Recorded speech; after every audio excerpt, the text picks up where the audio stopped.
அரசு பொறுப்பேற்று 20 நாட்களை கடந்து சென்று கொண்டிருக்கின்றன. இதுவரை மின்துறை அமைச்சர் மின் விநியோகத்திற்குன்னு தனியாக டிஸ்ட்ரிபியூஷனுக்குன்னு தனியாக டைரக்டர் இருக்காங்க, சிஇ இருக்காங்க, எஸ்சி இருக்காங்க, அடுத்து இஇ இருக்காங்க, ஏடி இருக்காங்க, கீழ் லெவலில் அடுத்த லெவலில் ஏஇ வரைக்கும் இருக்காங்க. ஆனால் இதுவரைக்கும் இந்த தாவேக அரசு பொறுப்பேற்று மின்துறை அமைச்சர் அந்த துறைக்கு அமைச்சராக நியமிக்கப்பட்டு இதுவரைக்கும் அந்த டிஸ்ட்ரிபியூஷனுக்குன்னு தனியாக மின் விநியோகத்துக்குன்னு தனியாக சிஇ லெவல்லையோ எஸ்சி லெவல்லையோ ஒரு ஆய்வுக் கூட்டங்களை கூட நடத்தலை. சம்பந்தப்பட்டிருக்கின்ற அமைச்சர்கள் அந்த துறையை பற்றி முழுமையாக கவனம் செலுத்தி தெரிந்து கொள்ளாமல் ஒரு அரைகுறைத்தனமாக அவருடைய அவங்கள்ட்ட சுத்தமாக நிர்வாக திறமைங்கிறது கொஞ்சம் கூட இல்லை. அதை வெளிக்காட்ட முடியாமல் பல்வேறு காலகட்டங்களில் பல்வேறு மாற்று கருத்துக்களை சொல்லிட்டு இருக்காங்க. எந்த அரசாங்கம் இருந்தாலும் அதே அதிகாரிகள் தான் அங்கே மின் வாரியத்தில் பணியாற்ற போகிறாங்க.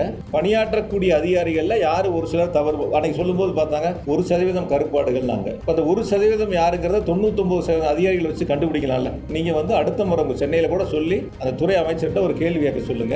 இதுவரைக்கும் நீங்கள் ஆய்வுக் கூட்டங்களை நடத்தினீங்களா? மின் விநியோகம் சம்பந்தமாக சிஎஸ்சி லெவலில் ஒரு ஆய்வுக் கூட்டங்களை நடத்தி முடிச்சிருக்கீங்களா? அவங்களுக்கு என்ன அறிவுரை சொல்லியிருக்கிறீங்க? நீங்கள் ஒரு பத்திரிகை ரிலீஸ் கொடுத்துருக்கிறீங்களா? இந்த ஆய்வுக் கூட்டங்கள் சம்பந்தமாக இதெல்லாம் அறிவுறுத்தப்பட்டதுன்னு சொல்லியிருக்கீங்களான்னு கேளுங்க. மக்களிடத்தில் அவர்களுடைய கொள்கைகளை, கோட்பாடுகளை, தேர்தல் வாக்குறுதிகளை முழுமையாக கொண்டு சேர்க்காமல் ரீல்ஸ் மூலமாக வந்தாச்சு இந்த தாவேக ஆட்சி. அரசு அமைந்த பிறகும் அதையே முயற்சி எடுக்கின்றார்கள். தொழில் முதலீட்டுக்காக இருக்கட்டும், மற்ற நிகழ்வுகளுக்காக இருக்கட்டும், அதே ரீல்ஸ் பயணத்தை தான் முன்னெடுக்கிறாங்க. இது ரியல் ஆட்சி இல்லை, ரீல்ஸ் ஆட்சி தான். நிச்சயமாக மக்கள் இப்போ உணர்ந்திருக்கிறாங்க. இன்னும் போக போக முழுமையாக உணர்வாங்க. இந்த அரசை பொறுத்த வரைக்கும் ஒரு வெளிப்படைத்தன்மை இல்லை. இந்த அரசை பொறுத்த வரைக்கும் மக்கள்கிட்ட சொன்ன வாக்குறுதிகளை நிறைவேற்றக்கூடிய ஒரு அரசு இல்லை. ஆக சொல்வது ஒன்று, செய்வது ஒன்றாக இருக்கின்றன. இதுதான் இந்த அரசினுடைய இன்றைய நிலை. இதுதான் மக்கள் புரிஞ்சிருக்காங்க. வேலை வேண்டுமா?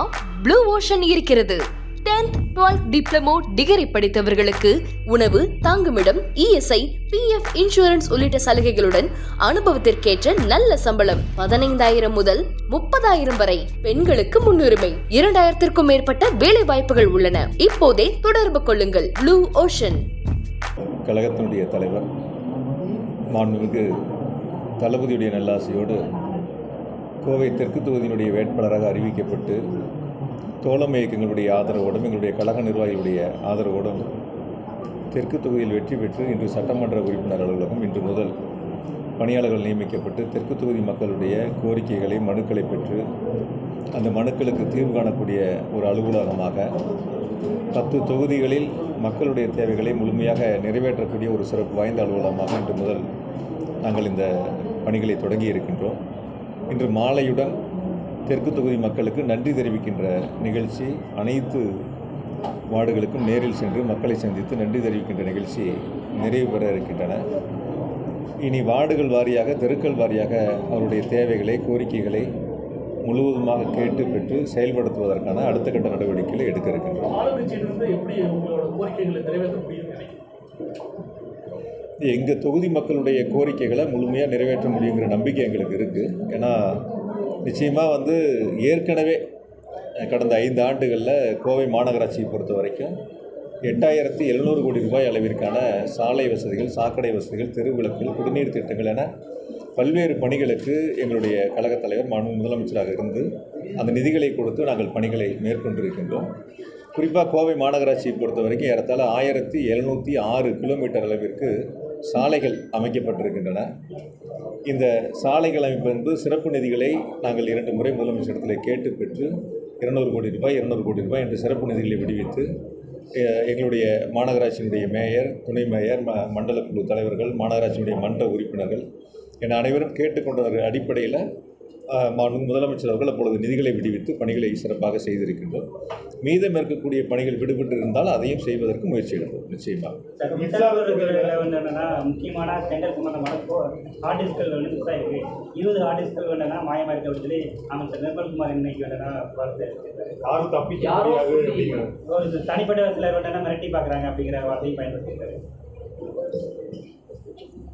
தமிழ்நாட்டில் ஒரு அமைச்சரை மிரட்டக்கூடிய அளவிற்கு ஒருத்தருக்கு துணிச்சல் இருக்குது அப்படின்னா அந்த அளவுக்கு சட்டம் ஒழுங்கு எந்த அளவுக்கு இருக்குன்னா அப்போ நீங்கள் பார்த்துக்க வேண்டியதான். ஒரு அமைச்சரையே யாரோ ஒருத்தர் மிரட்டி பார்க்குறாங்க அப்படின்னு ஒரு அமைச்சரே சொல்லும்போது அப்போ சாமானியர்களுக்கு எப்படி பாதுகாப்பு இருக்கும் அப்படிங்கிறத நீங்கள் அதிலிருந்து எடுத்துக்க வேண்டியதான். பொதுவாக ஒரு கருத்தை மட்டும் நான் உங்கள்கிட்ட முன்வைக்கணும். ஏன்னா நீங்கள் கேட்ட கேள்வியின் அடிப்படையில் தொடர்ந்து தமிழ்நாட்டில் பல்வேறு இடங்களில், சென்னை உட்பட மின்வெட்டின் காரணமாக பொதுமக்கள் தொடர்ந்து போராட்டங்களை நடத்தி கொண்டிருக்கின்றார்கள். இந்த அரசு பொறுப்பேற்று ஏறத்தாழ வெற்றி பெற்று 1 மாதம் நிறைவாகி இருக்கிறது. இந்த அரசு பொறுப்பேற்று 20 நாட்களை கடந்து சென்று கொண்டிருக்கின்றன. இதுவரை மின்துறை அமைச்சர் மின் விநியோகத்திற்குன்னு தனியாக டிஸ்ட்ரிபியூஷனுக்குன்னு தனியாக டைரக்டர் இருக்காங்க, சிஇ இருக்காங்க, எஸ்சி இருக்காங்க, அடுத்து இஇ இருக்காங்க, ஏடி இருக்காங்க, கீழ் லெவலில் அடுத்த லெவலில் ஏஇ வரைக்கும் இருக்காங்க. ஆக முதல் கட்டமாக என்ன பண்ணுவாங்கன்னா டைரக்டர் சிஎம்டியை வச்சு டைரக்டர் சிஇ எஸ்சி லெவலில் ஒரு ஆய்வு கூட்டங்களை நடத்துவாங்க. அதாவது எப்படி நடத்துவாங்கன்னா, இந்த சம்மருக்கு நமக்கு எவ்வளோ டிமாண்ட் இருக்குது, நம்ம கையில் இருப்பு இருக்குது, நம்ம எவ்வளோ இன்னும் புதிதாக குறுகிய காலத்தில் வாங்கணும், இதெல்லாம் ஆய்வு கூட்டங்களை நடத்தி எந்தெந்த பகுதிகளில் இப்போ நேற்று முந்தின 2 நாள் 3 நாட்கள் கணக்கெடுத்து எந்தெந்த பகுதிகளில் அதிக நேரம் மின்வெட்டு ஏற்பட்டது, அதை சரி செய்வதற்கான வழிகள் என்ன என்பதை கண்டறிவதற்கான ஆய்வு கூட்டங்களை நடத்துவாங்க. அந்த ஆய்வு கூட்டங்களுக்கு மூலமாக அதிகாரிகளுக்கு அறிவுறுத்தி இனி வரக்கூடிய நாட்களில் மின்வெட்டு இல்லாமல் விநியோகம் செய்யப்படணும் அப்படிங்கிறது தான் பொதுவாக ஒரு துறை எடுக்கக்கூடிய நடவடிக்கை. அதிலும் குறிப்பாக மின்சாரத்துறை தொடர்ந்து எடுக்கக்கூடிய நடவடிக்கைகள். ஆனால் இதுவரைக்கும் இந்த தாவேகா அரசு பொறுப்பேற்று மின்துறை அமைச்சர் அந்த துறைக்கு அமைச்சராக நியமிக்கப்பட்டு இதுவரைக்கும் அந்த டிஸ்ட்ரிபியூஷனுக்குன்னு தனியாக மின் விநியோகத்துக்குன்னு தனியாக சிஇ லெவல்லையோ எஸ்சி லெவல்லையோ ஒரு ஆய்வு கூட்டங்களை கூட நடத்தலை. நான் விசாரித்த வரைக்கும் அவர் என்னென்னா அலுவலகத்துக்கு போகிறாரு, சிஎம்டி பார்க்குறாரு, டைரக்டர் அந்த மாதிரி முக்கியமான மேலே இருக்கிற அதிகாரிகளை மட்டும் பார்த்துட்டு அதுக்கு கீழே இருக்கிற அதாவது என்ன கடைநிலை வரைக்கும் இருக்கக்கூடிய அந்த அதிகாரிகளுடைய ஆய்வுக் கூட்டங்களை நடத்தினா தான் எந்த ஊரில் என்ன பிரச்சனை இருக்குது, பொள்ளாச்சியில் இப்போ தென்னை மரம் இருக்குது, மட்டை விழுகுதுன்னா அந்த இடத்துல பவர் கட் ஆகுதுன்னா அதுக்கான காரணங்கள் என்னங்கிறத பார்த்து நடவடிக்கை எடுக்க வேண்டிய துறை அது. அதாவது மற்ற துறைகளைப் போல இல்லை, மின்சாரத்துறை உடனுக்குடன் நடவடிக்கை எடுத்து சரி செய்ய வேண்டிய துறை. இதுவரைக்கும் நான் விசாரித்த வகையில் ஒரு ஆய்வுக் கூட்டங்களை கூட முழுமையாக மின் விநியோகத்திற்கான அந்த கூட்டங்களை நடத்தலை அப்படிங்கிறது தான் கருத்து.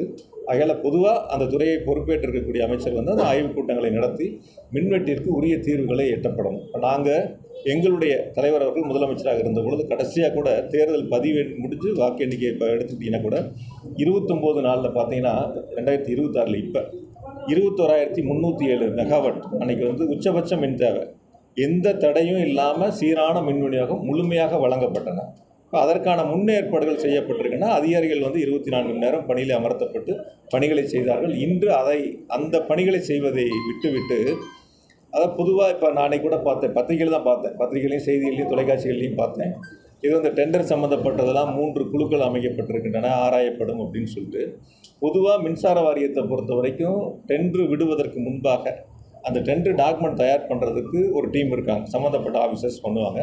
டெண்டர் டாக்குமெண்ட் டெண்டர் கால்ஃபர் பண்ணி அப்லோடு பண்ணதுக்கப்புறம் அந்த டெண்டர் ஓப்பன் பண்ணும்போது அதுக்கு ஒரு கமிட்டி இருக்குது, அது ஒரு டீம் கமிட்டி தான் அதை ஓப்பன் பண்ணி அதுக்கப்புறம் அவங்கள ப்ரைஸ் சம்மந்தப்பட்டது கூப்பிட்டு பேசுகிறது, அதுக்கப்புறம் பிஎல்டிசியில் அப்ரூவல் வாங்குறது, அதற்கு பிறகு போர்டில் வச்சு அப்ரூவல் வாங்குவாங்க. அந்த டெண்டர் இறுதி செய்யப்படுவது போர்டில் அப்ரூவல் வாங்குவாங்க. அந்த போர்டில் யாரெல்லாம் இருப்பான்னு கேட்டிங்கன்னா ஃபைனான்ஸ் செக்ரட்டரி இருப்பார், இண்டஸ்ட்ரியல் செக்ரட்டரி இருப்பார், எனர்ஜி செக்ரட்டரி இருப்பார், இப்படி மூத்த ஐஏஎஸ் அதிகாரிகள் அந்த போர்டில் இருப்பாங்க. இப்போ அவங்க தான் அந்த டெண்டரை இறுதி செய்யக்கூடிய இடங்கள். இதெல்லாம் வழக்கமாக இருக்கிறது, இன்று நேற்றில் பல ஆண்டுகளாக வழக்கமாக இருக்கிறது.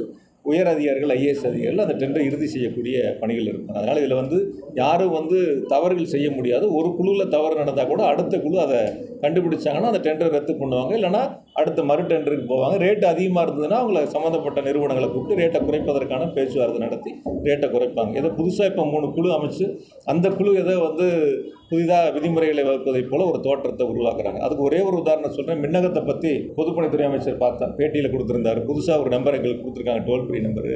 அதை நாங்கள் உங்களுக்கு சொல்கிறோம், மக்கள் இதை பயன்படுத்தலான்னு சொன்னாங்க. அதெல்லாம் 2021 எங்களுடைய முதலமைச்சர் மாண்புமிகு தளபதி அவர்கள் மின்னகத்தை அவங்களே நேரில் வருகை மின்வாரி அலுவலகத்துக்கு தொடங்கி வச்சு நானே உங்கள்கிட்ட சட்டமன்றத்திலேயே பதில் சொல்லியிருந்தேன். 30 லட்சத்துக்கும் மேற்பட்ட புகார்களுக்கு தீர்வு காணப்பட்டது. அதனால் எதையுமே இவங்க முழுமையாக ஆராயாமல் சம்பந்தப்பட்டிருக்கின்ற அமைச்சர்கள் அந்த துறையை பற்றி முழுமையாக கவனம் செலுத்தி தெரிந்து கொள்ளாமல் ஒரு அரைகுறைத்தனமாக அவருடைய அவங்ககிட்ட சுத்தமாக நிர்வாக திறமைங்கிறது கொஞ்சம் கூட இல்லை.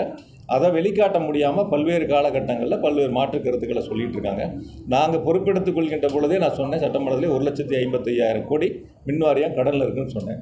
வருஷம் 15,000 கோடி வட்டி கட்டுறோன்னு சொன்னேன். இப்போ இந்த 5 வருஷத்தில் எவ்வளோ வட்டி கட்டியிருப்போம்? ஒரு வருஷத்துக்கு 15,000 கோடினா 75,000 கோடி வட்டியே கட்டியிருக்கோம். அப்போ 2 லட்சம் கோடி கடன் இருக்குங்கிறாரு. நாங்கள் இருக்கும்போதே 1.5 லட்சம் கோடி, நாங்கள் வரும்போது 1.5 லட்சம் கோடி கடன், வட்டி கட்டினது சேர்த்துனீங்கன்னா 2 லட்சம் கோடி நார்மலாக வரக்கூடியது தான்.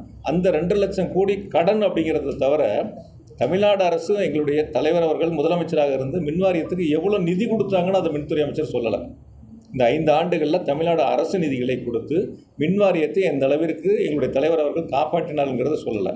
ஏறத்தாழ 70,000 கோடி அளவிற்கு மின்சார வாரியத்திற்கு இந்த 5 ஆண்டுகளில் நிதிகளை எங்களுடைய தலைவர் அவர்கள் முதலமைச்சராக இருந்து விடுவித்து மின்வாரியம் காப்பாற்றப்பட்டிருக்கு. அதனால் நான் உங்கள் மூலியமாக சொல்லிக்கிறதுனா, மின்வெட்டுக்கு உரிய காலத்தில் தீர்வு காணப்பட வேண்டும். அதற்கு சம்பந்தப்பட்ட அதிகாரிகளை அழைத்து பேசி ஆய்வுக் கூட்டங்களை நடத்தி அது சம்பந்தமான நடவடிக்கைகளை விரைந்து எடுக்க வேண்டும். அதை விட்டுவிட்டு அதற்கு மாறாக ஏதோ தவறுகள் நடந்ததைப் போல ஒரு தோற்றத்தை உருவாக்குவதும், ஏதோ ஹார்ட் டிஸ்க் காணாமல் போச்சு, ஹார்ட் டிஸ்க் காணாமல் போனால் யார் வேணாலும் நடவடிக்கை எடுக்கலாம்ல. யார் சம்மந்தப்பட்டவங்க இருக்காங்க, எந்த செக்ஷனில் காணாமல் போயிருக்கு, இதெல்லாம் நடவடிக்கை எடுக்க வேண்டியது அரசினுடைய கடமை, சம்மந்தப்பட்ட துறையினுடைய அமைச்சருடைய கடமை, சம்மந்தப்பட்ட அதிகாரிகளுடைய கடமை. ஒரு கீழ் லெவலில் இருக்க ஒரு தவறு பண்ணாங்க அப்படின்னா, உங்கள் நிறுவனத்தில் யாரோ ஒருத்தர் ரிப்போர்ட்டர் தவறு பண்ணால் உடனடியாக மேலக்கும் நடவடிக்கை எடுக்க தானே செய்வாங்க. அது மாதிரி தான் அதுவும் ஒரு துறை சார்ந்தது. அது ஒரு பெரிய அளவில் ஏதோ தவறுகள் நடந்தது போல் அந்த துறை ஏதோ இவங்க புதுசாக நான் 2-3 பேட்டியில் பார்த்தேன். சீரமைக்க போகிறேன். முதல்ல மின்வெட்டை சீரமைங்க, அப்புறம் துறைகளை சீரமைக்கலாம். துறைகள்லாம் ஏற்கனவே சீரமைக்கப்பட்டு பல முன்னேற்றங்களை நோக்கி போயிடுச்சு. கடைசி 2 வருஷம் இதில் வருவாயில் தான் இருந்தது மின்வாரியம். அதனால் முதல்ல மின்வெட்டை சீரமைக்கிறத விட்டுட்டு துறைகளை சீரமைக்க போகிறோம்னு சொல்லிட்டு இருக்காரு.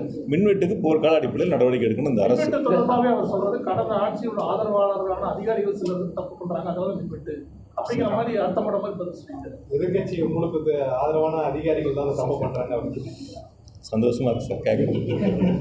அதாவது என்னென்னு கேட்டிங்கன்னா, அரசு மாறலாம், அதிகாரிகள் மாற மாட்டாங்க, அவங்களே தான் இருப்பாங்க.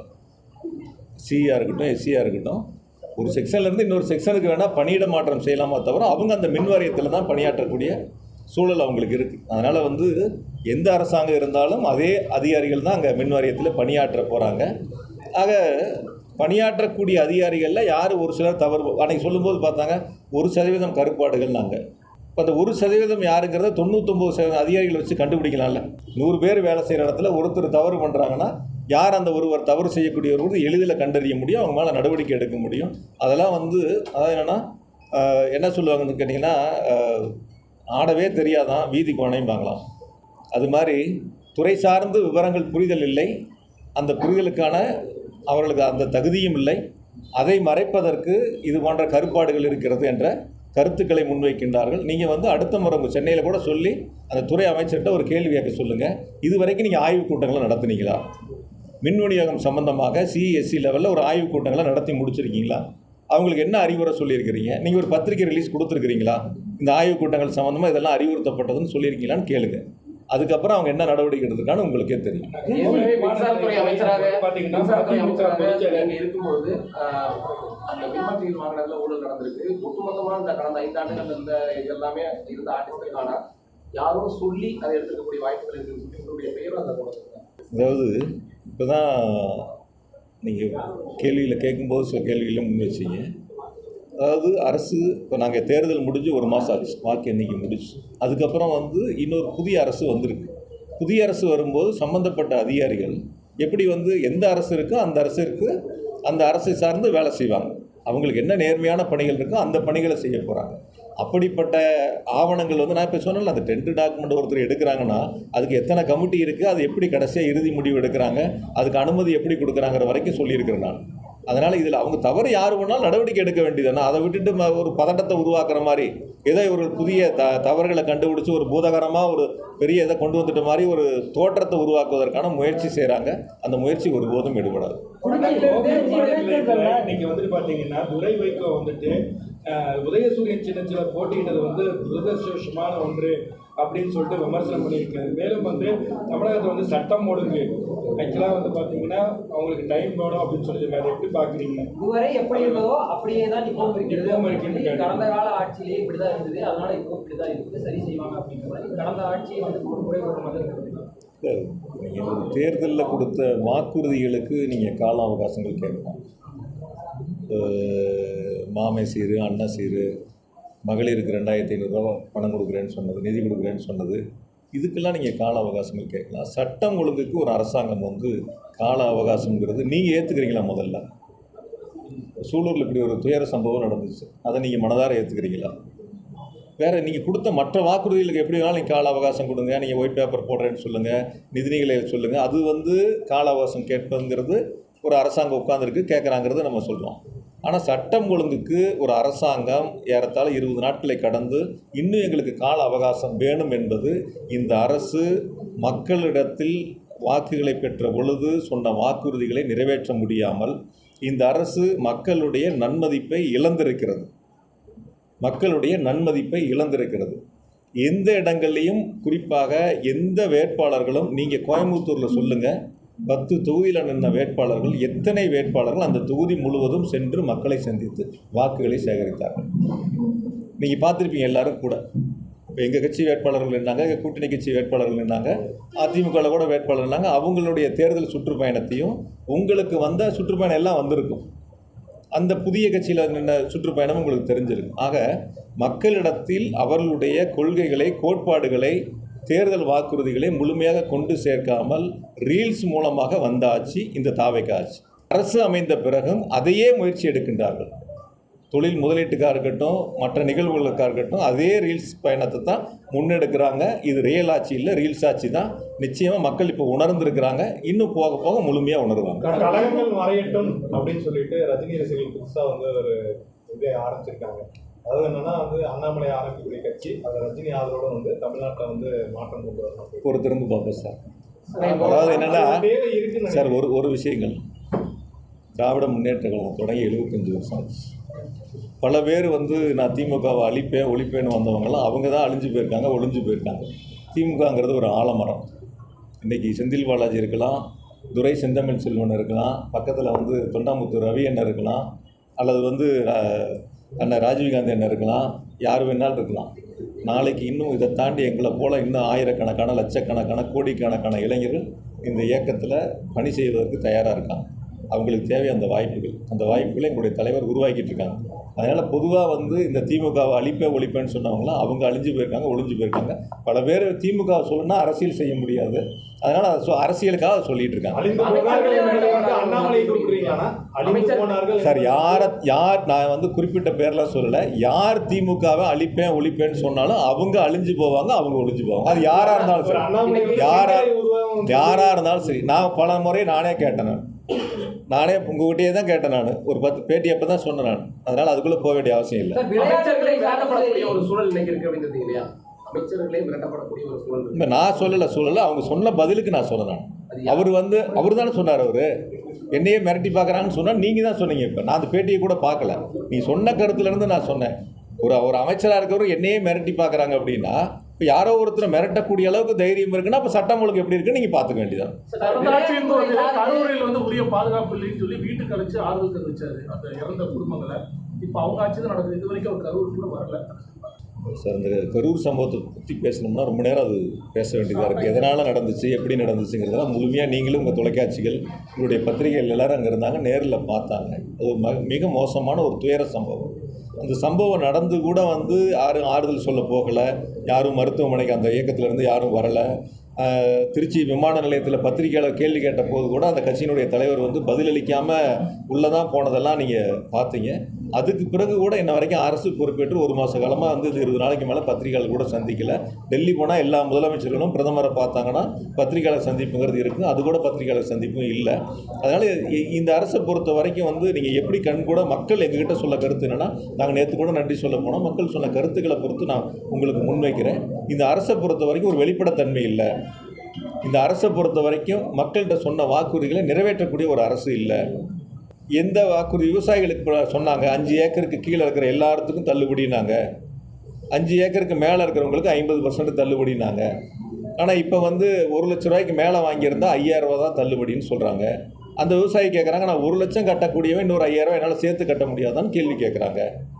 ஆக சொல்வது ஒன்று, செய்வது ஒன்றாக இருக்கின்றன. இதுதான் இந்த அரசினுடைய இன்றைய நிலை. இதுதான் மக்கள் வந்து புரிஞ்சிருக்காங்க. எம்ஜிஆர் தொடர்ந்து கிளைம் பண்ணிக்கிறாங்க முதல்வர் அவர்களை. இப்போ விஜய் அவர்களை இது வரைக்கும் ஒரு எம்ஜிஆர் சமாதி கூட போய் மரியாதை செய்யணும்.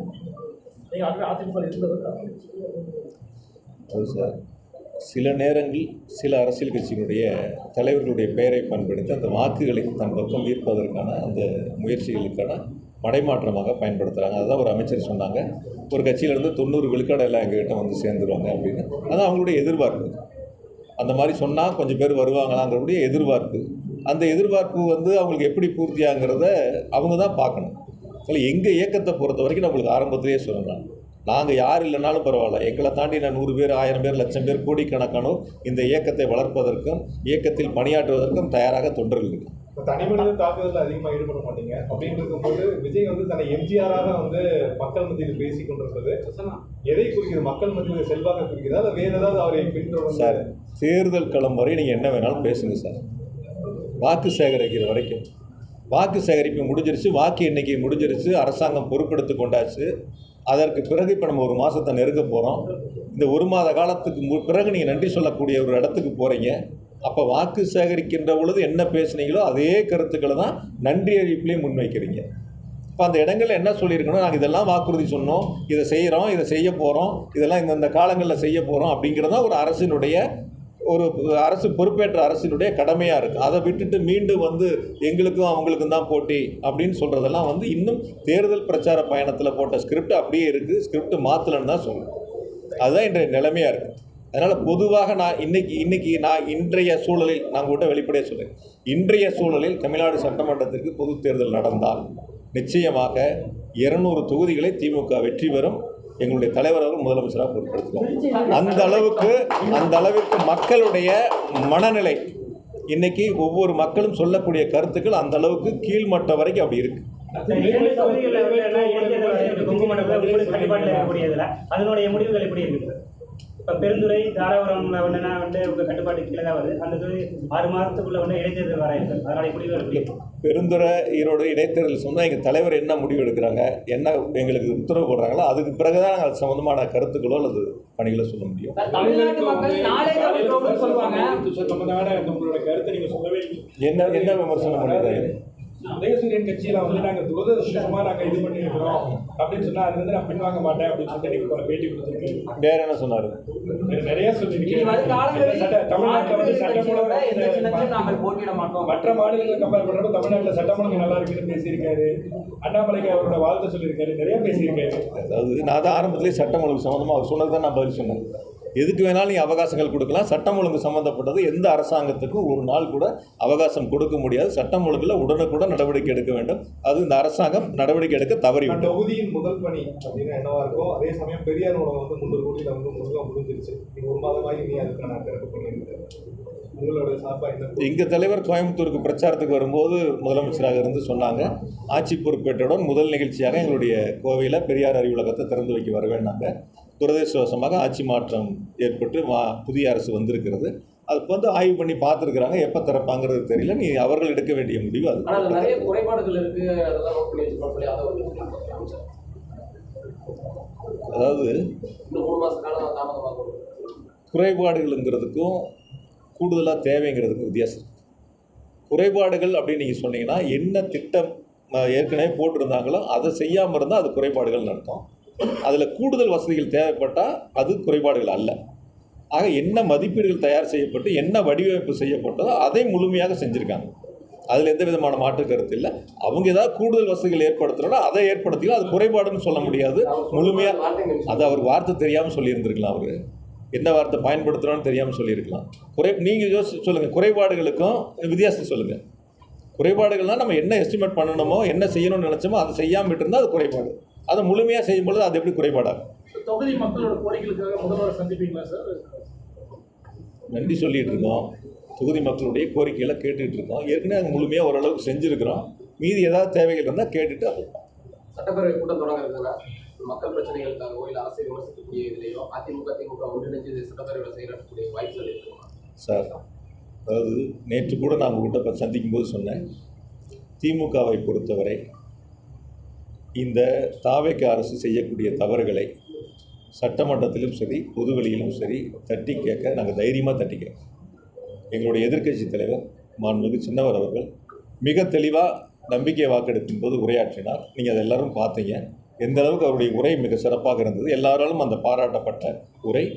அதனுடைய தொடர்ச்சி இந்த வரக்கூடிய கூட்டத்தொடராக இருந்தாலும் சரி அல்லது சட்டமன்றம் இல்லாத நாட்களாக இருந்தாலும் சரி இந்த தாவேக அரசு செய்கின்ற தவறுகளை நிச்சயமாக சட்டமன்றத்திலும் பொதுவெளியில் சுட்டி காட்டுவது, இந்த தவறுகளை மக்கள் மன்றத்தில் எடுத்து சொல்வது எதிர்க்கட்சியினுடைய கடமை. நாங்கள் நிச்சயமாக சிறப்பாக அதை செய்வோம். சில விஷயங்களை வந்து அதிமுக ஒரு சில விஷயங்களை வந்து எதிர்த்து குரல் கொடுக்கலாம். அந்த நேரத்தில் அதுக்கு ஆதரவா திமுக நிற்க சார், நாங்கள் எதிர்க்கட்சி சார். திமுகவை தான் எதிர்க்கட்சி.